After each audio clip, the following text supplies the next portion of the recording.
আজকে আমি আপনাদের ছোট মাছের চচ্চড়ি করে দেখাবো। তো প্রথমেই কিন্তু মাছটা খুব ভালোভাবে পরিষ্কার করে ধুয়ে রেডি করে নেওয়া হয়েছে। আর এর মধ্যে এখন দিয়ে দিচ্ছি হচ্ছে তেল।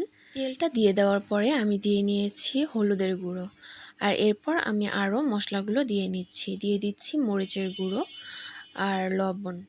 এবার আমি দিয়ে দিব হচ্ছে বাটা মশলাগুলো। বাটা মশলার মধ্যে আমি এখানে দিয়ে দিচ্ছি রসুন কুচি। এটা বেটে দেওয়াও যেত, আমার বাটা ছিল না তাই আমি কুচি করে দিলাম। আর দিয়ে দিলাম হচ্ছে জিরা বাটা। এই যে এটা বরফ করে রাখা হয়েছিল ফ্রিজে, তো এটা আমি দিয়ে দিলাম পরিমাণ মতো। এরপরে আমি দিয়ে নিচ্ছি হচ্ছে কাঁচামরিচ। আমি 2 থেকে 3টা কাঁচামরিচ দিয়ে দিয়েছি। যার যেমন ঝালটা পছন্দ তারা সেভাবে দিয়ে নিতে পারেন। আর কাঁচামরিচটা এখানে বাড়িয়ে আপনারা 6 থেকে 7টাও দিতে পারেন।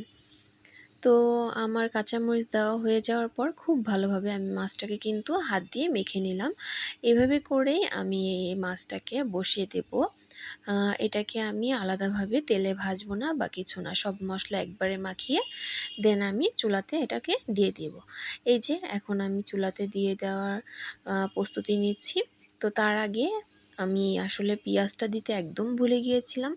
তো পেঁয়াজটা আর কি দিয়ে নিচ্ছি এখন একটু বেশি করে কুচি করে। তো পেঁয়াজটা দেওয়া হয়ে গেল। এখন আবারও আমাকে মাখাতে হবে, কারণ আমি আসলে ভুলে গিয়েছিলাম। আর মশলা যা আমি দিয়েছিলাম তখন যদি পেঁয়াজটা দিয়ে মাখিয়ে নিতাম তাহলে কিন্তু হয়ে যেত। তো আমার মনে ছিল না, তাই আমি এখন আবার দিয়ে নিলাম।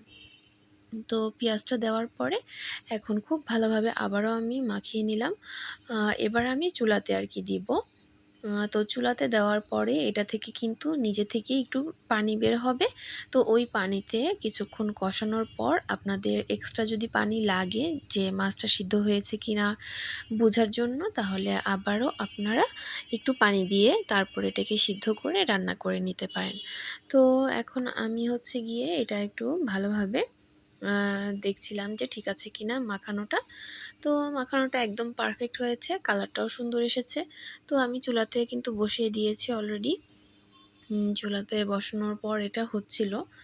আর এটা হতে হতে এই যে দেখুন একটু একটু কিন্তু পানি বের হয়েছে। আর আমি তেলটা একটু বেশি দিয়েছিলাম দেখে তেলটাও কিন্তু ভেসে উঠেছে। তো এভাবে কিছুক্ষণ আপনারা ভুনা করবেন। ভুনা করে নেওয়ার পরে দেখা যাবে যে অর্ধেকটা মাছই মোটামুটি সিদ্ধ হয়ে গেছে। তো আমি আবারও একটু পানি দিয়ে দিলাম যাতে করে এটা খুব ভালোভাবে রান্না হয়ে যায়। খুব সুন্দর একটা স্মেল বের হয়েছিল। আর ছোট মাছ খেতে তো এমনিতেই মজা লাগে। তো এই তো পানি দেওয়ার পরে আমি এটাকে খুব ঝুরঝুরে করে ভেজে নিয়েছিলাম। আর এই তো আমার ছোট মাছের চচ্চড়ি রেডি। তো কেমন লাগলো অবশ্যই জানাবেন। আজকে এ পর্যন্তই। আল্লাহ হাফেজ।